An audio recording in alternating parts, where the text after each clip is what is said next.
The history of the business is, it's one of hard work and family and dedication. The one thing we continue to do is make everything by hand, the old-fashioned way. Marble slabs, copper kettles, and I tell everybody that's our secret. The secret is doing it the old-fashioned way.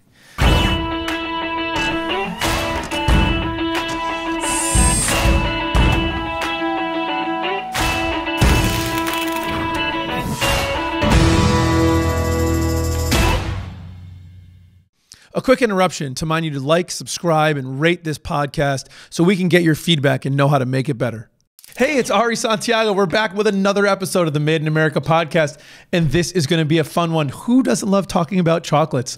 I'm with Carmen Romeo from Fascias Chocolates. He's the president and the son-in-law of the founder, a huge booster of manufacturing in Connecticut, involved in the community, and so much more. Carmen, thank you so much for coming on today. Welcome. It's great to be here. Thank you. Well, listen, man, it's the Made in America podcast, so we always start off with the same two questions. What do you make, and why do you make it? I make chocolate because people love it. But to be a little more technical, we are a confectioner. So we actually produce confectionery products from a chocolate made. And that's a whole different story. We don't make chocolate from a bean. We talk about it and teach it, but we make it from our raw material. It's not a bar of steel, but it's a bar of chocolate. Really? So actually, let's pull on that for a second. So you get the chocolate and you then mold it. So maybe explain the differential. So the very first step you do with chocolate is melt it. Okay. So when you look in our SIC code, the one right before us is chocolate made from beans. Okay. And we're the next one down that says confectionery made from chocolate. Ah, all right. okay. So yeah, we melt chocolate. That's the very first thing. And this is where the science begins, because to use chocolate, you need to temper it. And tempering is very molecular, crystallized structures and things like that. But once we start with a melted tank of chocolate, and depending on what machine we're using it in and what we're doing, whether we're molding a bar or coating a caramel or doing whatever with the chocolate or making fudge, we're cooking and assembling the chocolate, and eventually it gets to be something everybody eats. There you go. So where do you, I'll start at the end and circle back, but now I'm just curious, where do you get the chocolate from? And do you have different chocolate suppliers for dark chocolate and, milk chocolate and for different uses? Excellent question. So there are 4 manufacturers of chocolate that account for almost 60% of the world's chocolate. And most people don't know their names. Cargill's one of the largest, Berry Callebaut, Blommer Guitar. So these are not companies most people know. Okay, no. But there's 60% of all the chocolate is made by these companies. Even Hershey's purchases about 3/4 of the chocolate that they actually use in a year. So they make about 1/4 and they buy about 3/4. So the maker of the chocolate gets the cocoa beans. They get the bean or whatever, and then from there's some process. Good. And they source it from places like the Ivory Coast or Ghana. 70% of the world's chocolate comes from Africa, Western Africa. You need to be within 20 degrees of the equator in order for the beans to actually grow. The process is relatively simple. It's roasting the bean, winnowing the bean, taking the shell off, roasting it, basically grinding it up. The cocoa butter melts. That's called chocolate liquor or baker's chocolate. Adding sugar, vanilla, then you got dark chocolate. Add a little milk, dried milk, and you got milk chocolate. So the recipes are very simple, but they're subtle in terms of the roast, very much like coffee, dark roast, light roast. Yeah. Belgians are known for darker roast. Swiss are known for light roast. We happen to, at Fascias, use a Swiss-style chocolate. Sorry, which was the darker or the lighter? It's a lighter roast. So okay. Think of the Dunkin' Donuts end of the coffee spectrum versus a Starbucks end of the coffee spectrum. So the taste comes from roast. It comes from the bean itself. Beans need to be fermented. So there's a lot of steps before you actually get to the making of chocolate. Now, the quality of chocolate, different than taste, has to do with how it's processed. And our chocolate is only of the finest quality, i.e. finest particles. Believe it or not, a standard grade of chocolate has a micron-sized particle that is higher than what the human body can feel. So you suck on a Hershey bar, you will actually feel grittiness because the particles are not finely ground. The human body can feel about 20 microns of size. And our chocolate is refined well below 20 microns of size. So that's why it's such a fine chocolate, premium chocolate. Doesn't mean we're the best in the world. We're as good as anything you can get because it's below what the human body can feel. So who knew that there's microns in chocolate, right? Yeah, no, this is like super interesting. And it's funny that you had mentioned coffee, because as you were talking about sort of the beans and the picking of the beans and the processing of the beans, my thought went to, this sounds a lot like coffee. It's almost the exact same thing, other than you can easily grind a coffee bean and make coffee with it. You don't just easily grind a cocoa bean. And yes, fair point. You don't buy whole bean chocolate and make it at home like you would with, especially with that grittiness stuff that I talked about. Yeah. So well, actually, let's take a step back. I want to come back to this, but let's just sort of talk about your journey to Fascias Chocolates. I said at your request actually that not just the president but the son-in-law. Fascias is a family business. It sort of started in one of the most sort of, I think, classic New England, sort of Yankee way. Maybe you could sort of talk a little bit about two pieces of history at the same time. One, can you help us understand the origins of Fascias Chocolates and how we got to where we are? And then let's go through kind of your origin story. Sure. First, Fascias. So yes, my mother and father-in-law, John and Helen Fascia, started this business in 1964 out of their home. My father-in-law was a tool maker working in an industrial manufacturing facility. It was Bristol Babcock Company at the time in Waterbury. Tool maker, wanting to make a little extra money. So he actually was going down to New York City buying nuts and repackaging them into smaller packages. And somebody at some point said, hey, put chocolate with that. So he did.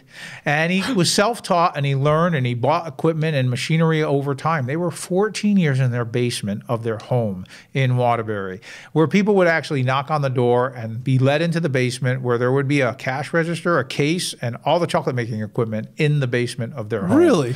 So after 14 years, they had to move out of the house. It just was getting a little too much. But for another 7 years, it was still a part-time business. He was working full-time in the factory to pay the bills and nights and weekends to grow his dream. So it took 21 years for the business to become something that the family could live on.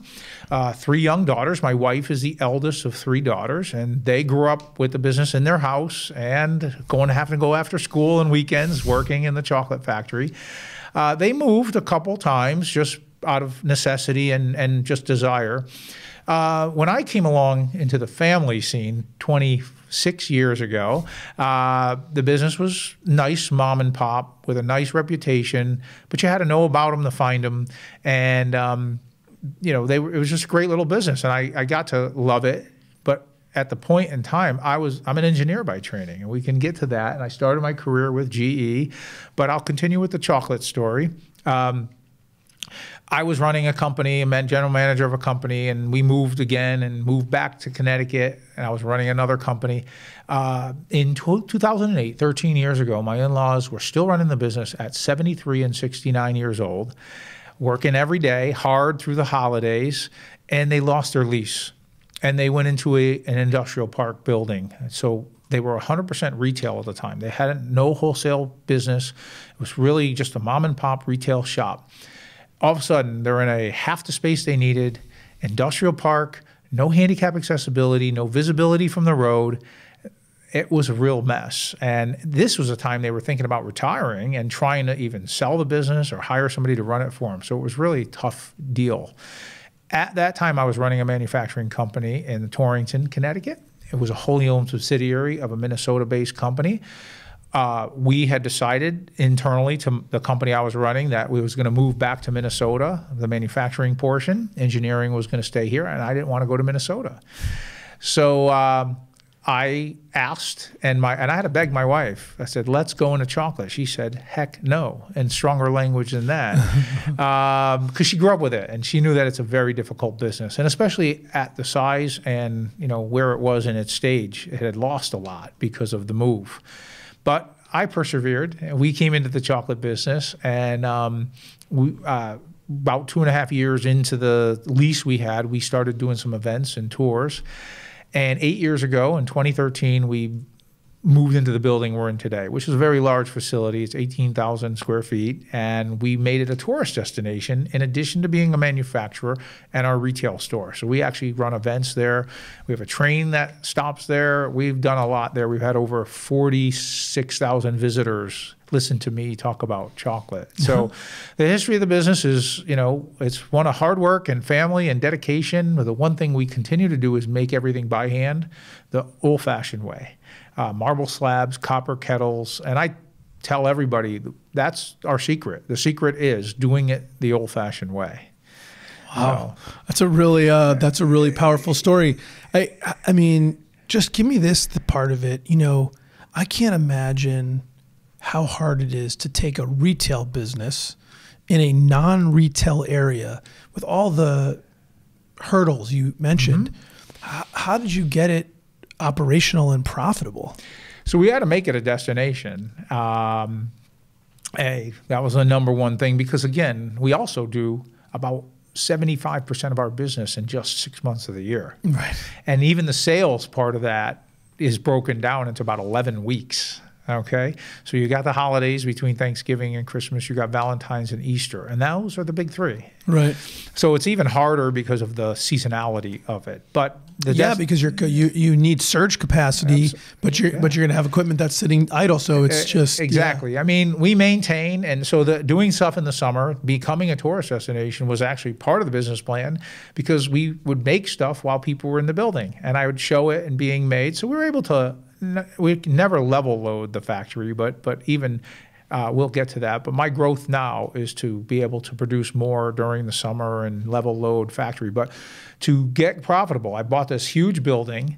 I went to 5 banks to get funded the first time, and all but one said no.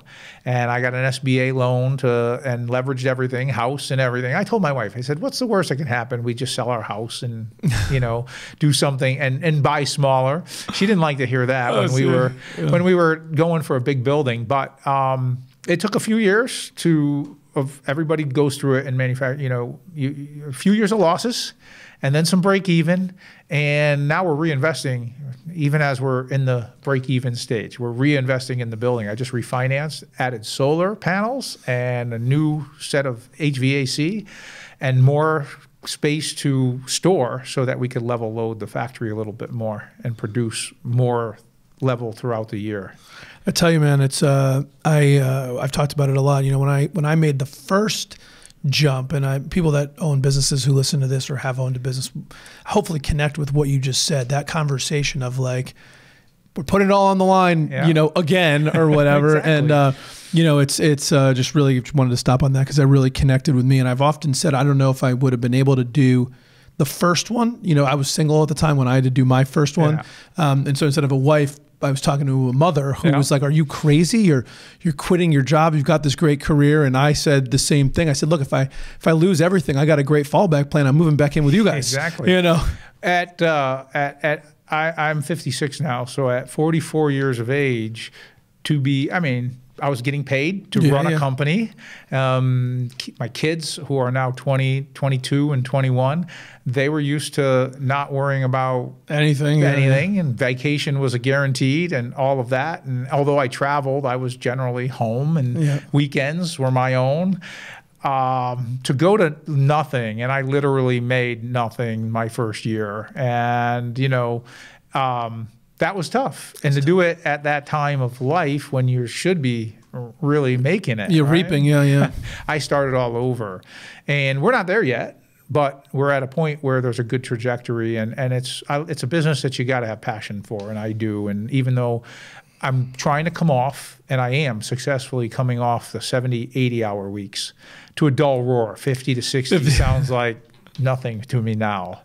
But, Well, listen, I think one thing that's really interesting, talk about you personally, is it's like this, this marriage and your background sort of really came together. And, you sort of touched on, GE, you worked at Tyco. I mean, you've worked in a lot of businesses.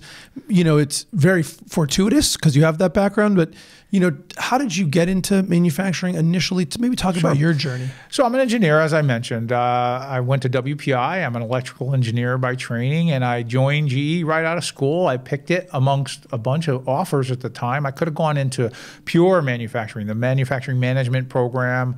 I remember Procter & Gamble, and was one of my, like, I really thought I would take that job and be on the factory floor and all of that. But I went into sales and technical sales. It's kind of funny, by the way, that you started off considering CPG and then you sort of ended up in consumer packaged goods. Anyway, sorry, go ahead. No, you're right. But I went to GE, and this was in the Jack Welch era. So I have to say it was a curse and a blessing. Growing up, joining GE in the late 80s, early 90s, when it was you're one or two are out, and the cutthroat world of, you know, it was survival of the fittest at that time, and I was luckily surviving. And I went through a series of, I was always in a product business, being the technical sales guy for a product business. I did dabble in some national account work and did some very— In what areas? Intel was one of our national accounts, and my job— So you were doing chip work? What were you selling? So I was selling the electrical equipment to run an Intel factory, and I was making sure that all the GE factories around the world played ball the right way. And I was actually one of my highlights of my career, I won an award as a team member of an Intel team, a supplier team. We built their factory in Singapore, in Indonesia, Ireland, and Arizona to the same specifications, to the best of our ability, but all the factories look alike, even with all the different, you know, NEMA standards and ANSI standards and European standards. So it was making sure, herding the cattle around the world. I did a lot with engineer constructors, Bechtel, Fluor Daniel, Halliburton, all these kind of guys. I did a lot with energy pipelines and adjustable speed drives. And so that's one of the things I did in GE. But I ended up as a product manager for a motor control business worth about $90 million P&L within GE, and it was motor control. So it was all about power and power distribution. I left GE to be a national account manager for a company called Simplex. Now, Simplex Time Recorder at the time was a family business. During my time there, they were purchased by Tyco and merged with the Grinnell sprinkler operation. So Simplex Grinnell became a sprinkler and security company. And I was a national account manager. I had 8 people working for me around the country, herding cats again, making sure that every Simplex Grinnell office treated the, you know, Hiltons and the Marriotts of the world, if it was hospitality, all the same way, and right specifications, because it was life safety. I left there to come back to Connecticut, and this is now about 1999, 2000, and I went to work for a small lighting company. It was electroluminescent lighting. You know the Timex Indiglo watch? Well, the technology that spun off of that, we made long, thin light bulbs. Flexible light bulbs, and it was a spin-off of Timex. It was a small company in Trumbull, and I became the general manager of that company, and it was unique and interesting, and I got us into life safety, again, markings down stairwells, and, you know, when smoke— Think about the lights on the airplane, like run lighting or stuff That's like that. the kind of thing we did, and you see it on ships, and you see photoluminescent lighting on ships. That's glow in the dark. This was an active lighted strip, and this was after 9/11. And Seven World Trade Center actually has some of our product in it. Larry Silverman, the guy who built all the trade centers, Seven World was the very first building built after 9/11. And there is electroluminescent lighting that I sold and then helped install in the stairwells of that building. It was a proof of concept thing. So, so that was interesting and small, but I then got called to run this company in Torrington. It was called the Berquist Torrington Company. They made fan systems, not just throwing a fan onto a computer. As you know, computers generate a lot of heat.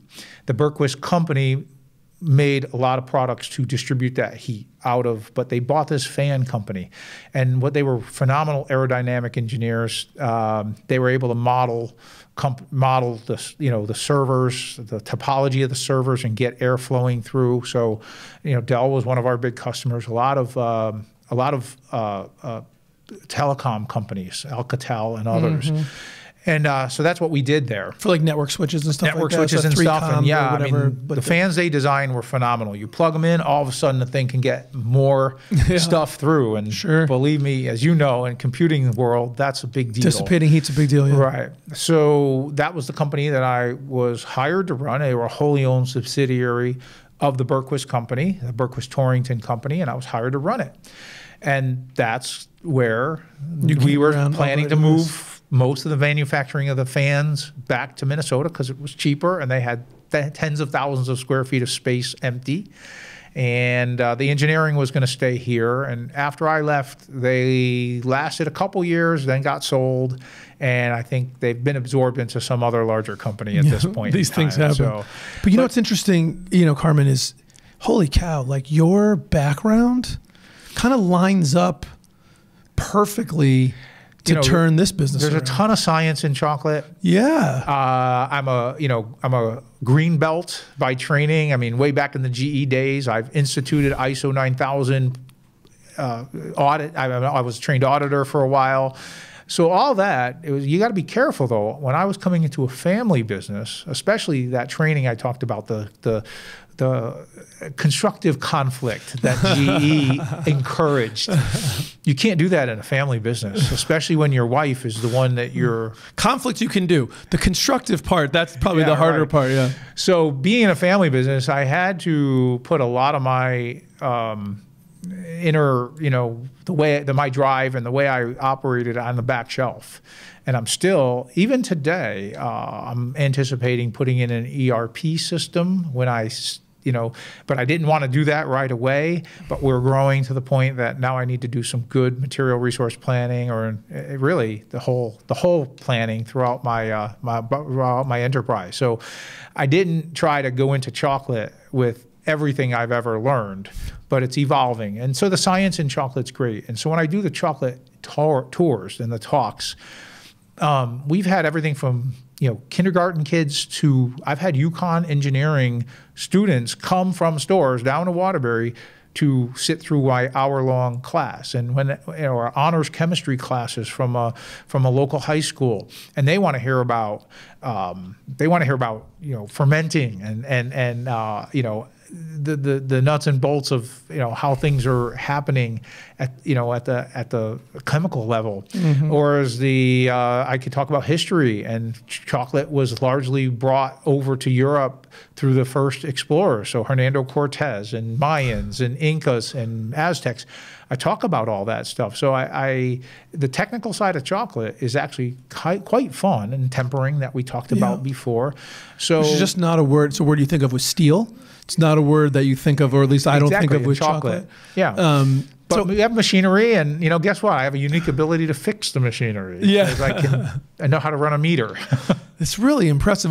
So I wanted to cover two quick things. So one thing, I think this is something that a lot of people could learn from. You talked about the idea of having these great skills you learn from larger organizations, but to use this other word again, but tempering their implementation in a smaller business. And I having been around the block a few times, that is not easy to do. I mean, a lot of people, they've turned into a hammer and every problem's a nail, and we're gonna, bring the whole toolkit. Yeah. We're gonna SAP this thing, and and you're just gonna kill it with too much complexity. How did you mentally approach it successfully, which seems like you've done? And you also done two things. Number one, you didn't kill it, smother it, let's say too much, but you also seem to have learned how to give it a little bit more as it needed it. Absolutely, and we're still doing that. Yeah. So if you walk in our factory today, and manufacturing, so I would be showing you Kanban processes. I would be showing you, inventory control and some lot tracking things that I've done, and it's not done yet. I'm thinking at least 2 or 3 steps ahead of where I am, but I didn't implement some of the stuff that's on the walls until years into it because my staff wasn't ready. I didn't have a staff. I was doing most of it myself, so why put it on paper if it's all in my own head? But now that we're growing a bit. We have 30 employees. They got to know where they're going and what to do each day. So I'm implementing certain pieces of that. So patiently impatient is really the word. Patiently impatient.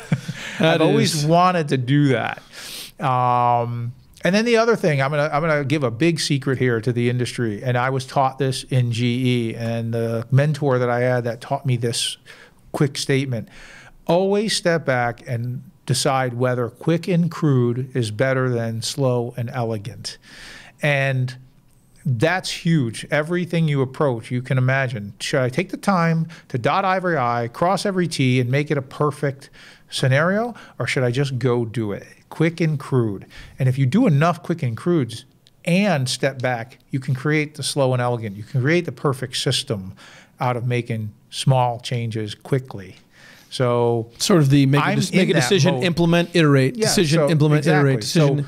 So even inventory control. Yeah. I forced it. I only put what they needed at that spot, and I knew the back stock, and I knew the lead time of the back stock. And when they thought they were out, I knew I could order and have enough time. They didn't know it was a formal process. Right. They just, magically stuff would arrive. So by doing that, you can establish a routine and monitoring it and taking the data. You can essentially establish a system of reordering almost automatically because you've monitored it over the time, especially with the seasonality we talked about. Yeah. I've got to stock a lot of stuff up in July and August to get ready for those holidays, whereas now I'm a little bit closer to the use because it may.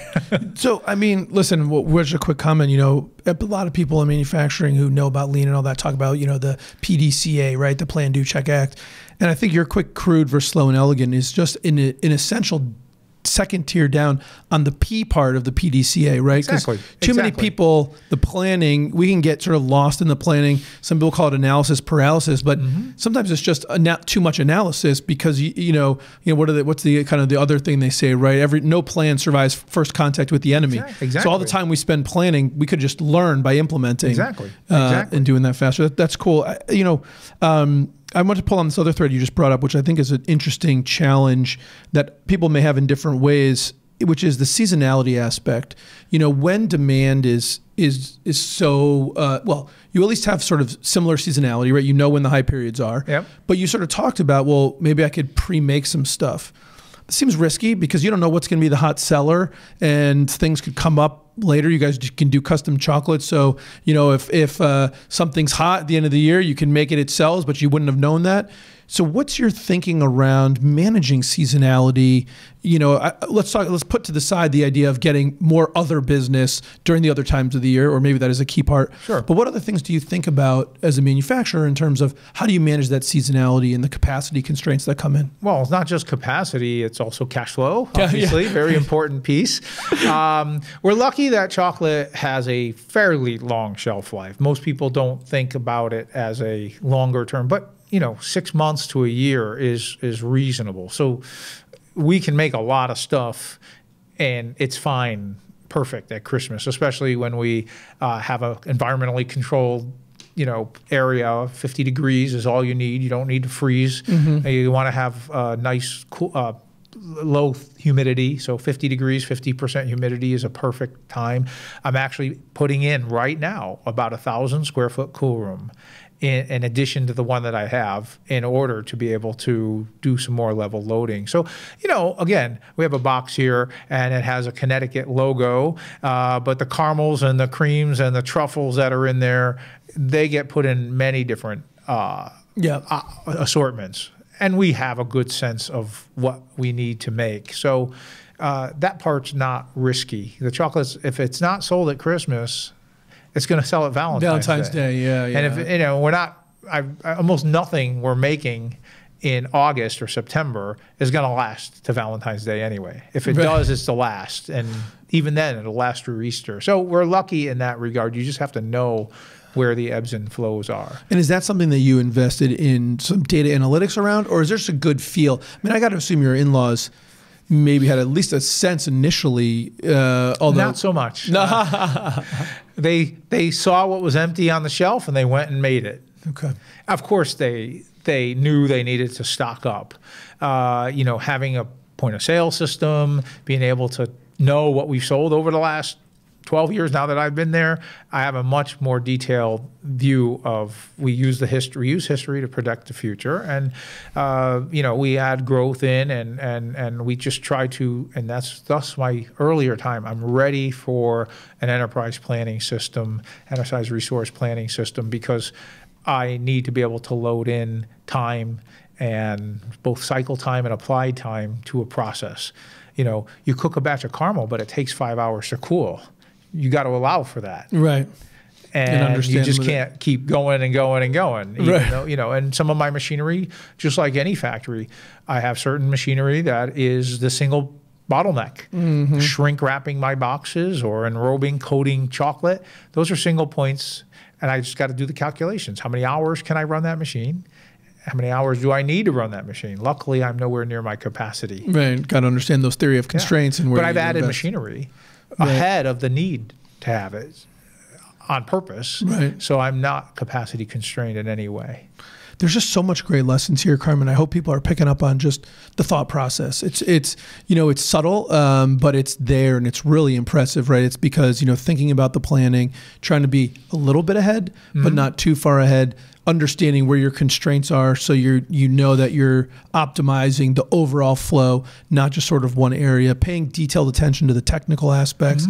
And I got to imagine you weren't a chocolatier expert and didn't know the history of chocolate and all that when you started. So you've invested time to become an expert in your field? Absolutely. I mean, I had the advantage of learning from my father-in-law the how.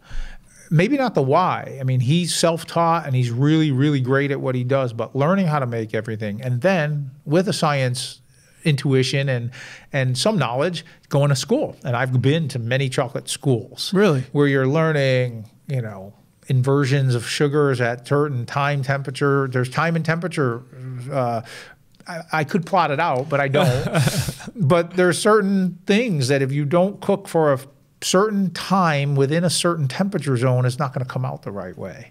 So it's a ton of science. So going to school and talking to other people in the industry, yeah, it's taught me, I've got a very deep understanding of the science of chocolate. I'm the recipe guy now. Although I haven't changed any recipes, why fool with perfection? Absolutely. I add and I can troubleshoot and I could do those kinds of things. So, you know, we are a manufacturer first and foremost. And that part of the business kind of was the easy part for me. What is most interesting about Fascias chocolates is for a little business, there's probably no other business I know of that has as much diversification, because if you really understand, we're a manufacturer, yes, first and foremost. That's our heritage. We run a retail store. We run a wholesale business. We run fundraising, and we're a tourist attraction. So I don't know of any other business that has, I mean, look, if you're in a supply chain for aerospace, you pretty much have a defined supply chain. You know who your customers are and you know who your suppliers are. Yep.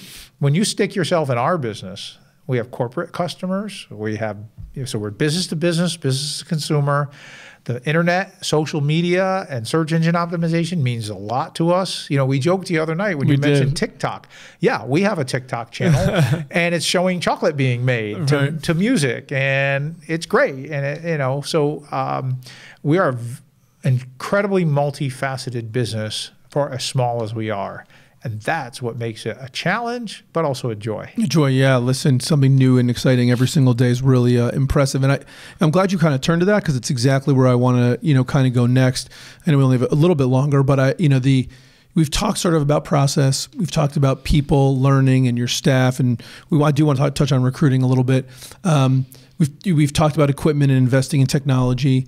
But you just started to touch on sort of sales and marketing, if you will. And, you know, something I mentioned to you when we saw each other the other night at the SMA annual meeting, which is, you know, one of the great things about chocolate is everybody knows what it is. It's got pretty much universal brand recognition, I think. Yeah. It's well liked, if not universally liked, and maybe not all the kinds of chocolate, but some. Sure. It's hard to find someone who doesn't like some kind of, who doesn't have some kind of favorite, right? Exactly. But there's also a lot of competition. And so it's harder to stand out in the market. So, you know, that's a challenge that a lot of manufacturers face, right? Is how do I stand out in the market? So share with us, like, how do you guys find a place in the chocolate world for you and stand out? So we're obviously not Hershey's or Mars and Nestle, and we don't want to be. Right, different business. You know, boxed chocolate is primarily there for gift giving. You're never going to make it in the premium confectionery world if all you're doing is selling to the consumers of your chocolate. Warren Buffett said that. They own See's Chocolate, and that's a Berkshire Hathaway company. And he actually answered a stockholder at a meeting. I've seen this clip a bunch of times, and he said, you know, See's cannot be Hershey's or Mars. We are a gift-giving product more than anything. So that turns into, okay, who's going to give these gifts? And obviously people do. But one of our key constituents and key market segments is, guess what? Manufacturers and other businesses.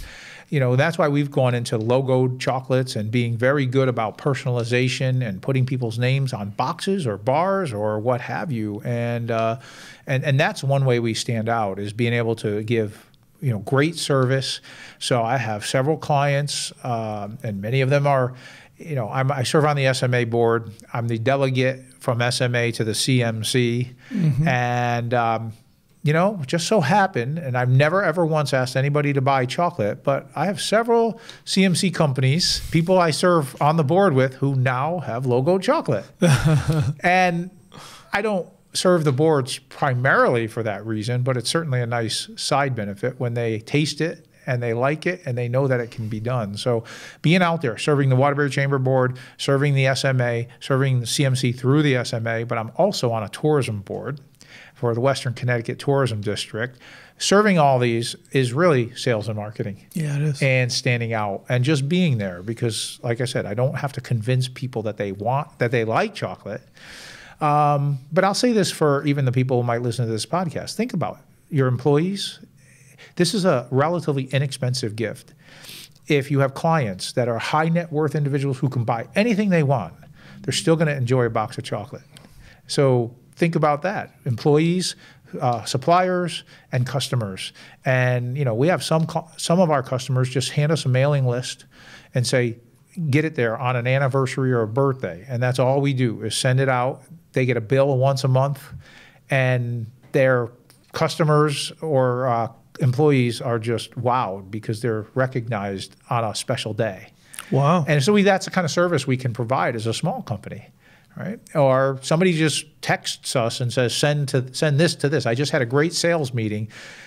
We have cards on file that are signed, and in one client's case, a very forward-thinking individual, he has 4 different messages. And he just tells us which message to send with which box, with his business card and a box of chocolate. And when he's on his way out of a client meeting, and literally a day or two later, a thank you box of chocolate shows up, that's pretty powerful. Yeah. They're going to remember that. Yeah. So gift giving is really, if you want to say, that's our sales and marketing, besides the public and the consumer side of it. It's really interesting. And I think if I'm going to kind of pull at that thread there, and there's a lot of unique and very specific items that you guys do, which is great. But the theme I heard is know your customer, know what they need, and serve that need even ahead of where they are. And you know, talk about embracing technology. You're talking about what are we at? Almost a 60-year-old business, taking orders on cell phone, text messaging, videos on TikTok. I mean, it just really, I think, really was powerful. We talked about this briefly at the SMA. Like, what I was encouraging the group to think about is we got to lean into the future, and you guys are doing that. And it seems like it's a core part of what's helped you to continue to grow and be successful. Yeah, we're trying hard, and there's a long way to go. But you know, it's the one thing. Everybody likes chocolate. I have no customers that are unhappy. You know. And that's it. That's good. Yeah, that is good. That's really good. Listen, one last topic before I know we're out of time here, but I want to talk about workforce development. It's just near and dear to every manufacturer's heart. It's so exciting to have all the different manufacturers on here because it's great to get the word out that you can live in Connecticut and you don't have to make a jet engine or a submarine. We love jet engines, submarines, helicopters, and all the rest. Yep. And they're great, and they need workers too. But there's other opportunities too, and you know, Fascias is another one of them. How do you guys think about workforce development and that? Okay, so we're actually lucky in that we don't need a lot of high-skilled individuals. In fact, we employ several special needs, both developmental and physical. We employ a lot of that because, again, it helps us with seasonality. Part of predictability that I want is to be able to actually predict even further ahead, to be able to know what kind of workforce we can bring in.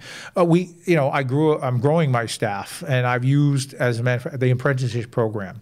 My operations manager is a result of the apprentice program. I wasn't able to afford somebody off the street to come in and learn candy. I was able to work with the Department of Labor to put together a customized apprentice program for a candy-specific operations manager. So we do that. But I don't have the need. I have 30 employees, only 7 are full-time. We average about 13 and a half full-time equivalents by the time you add up the year. So what I don't have is the same battle for highly taught individuals to run a CNC machine or something like that.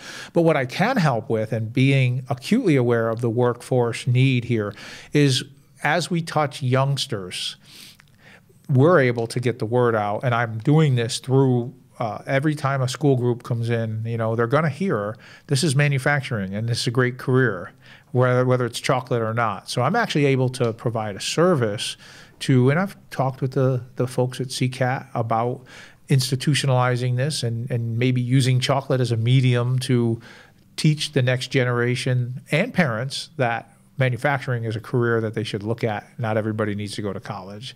Yeah. So although I don't have the same need, it's pretty easy to get people to work in a chocolate factory.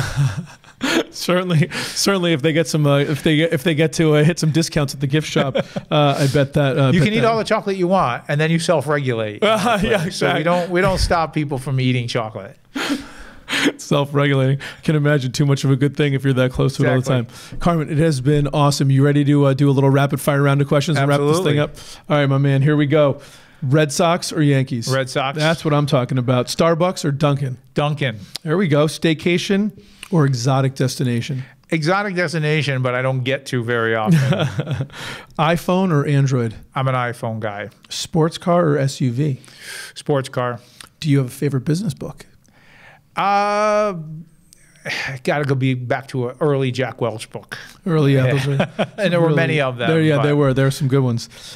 If you could do anything other than be president of Fascias Chocolate, and you had to do something else, and it could be anything in the world, what would you do? Wow. I really do think I'm doing it, but I'd probably go be a guide, hike, some guide in the back country or something like that.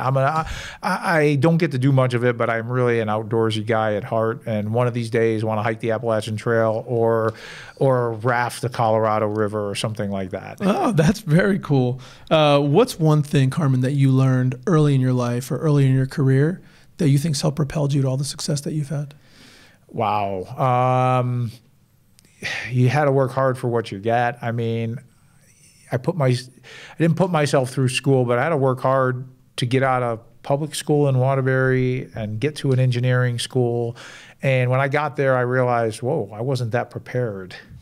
When I went to WPI, I was a valedictorian of my high school class, which meant nothing, because when I got to WPI and realized I had to work just to catch up to some of these guys who could do the equations without thinking, had to double down and work hard. So I think my work ethic, I don't ever have to explain it to people. Even my kids have said, I don't want to work as hard as my father.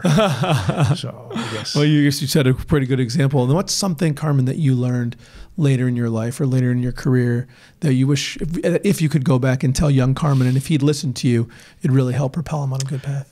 I maybe wanted to be an entrepreneur quicker than I did.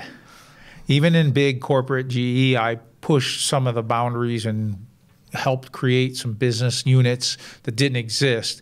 But maybe if I'd just gone out on my own, could have been let's call it on the financial end of things, I could have been a lot more secure than I am today. Further ahead. If I bet on myself earlier. I love that. Bet on yourself earlier. That's always a winning. That's always a winning strategy. Carmen, it has been really excellent having you on. Your background, your insights, what you're doing at Fascia Chocolate is awesome, and I'm looking forward to opening this box and having some. All right. Well, thank you for having me. Made in America with Ari Santiago is brought to you by IT Direct. As always, thank you so much for tuning in and spending some time with me today. You know, my goal is to help build a community where we can learn and grow together. Your input, feedback, and engagement is critical to making that happen. Please do comment, like, and subscribe so more and more people can hear what we're doing and join our community of growth and success. Thanks so much for tuning in. Talk to you again soon.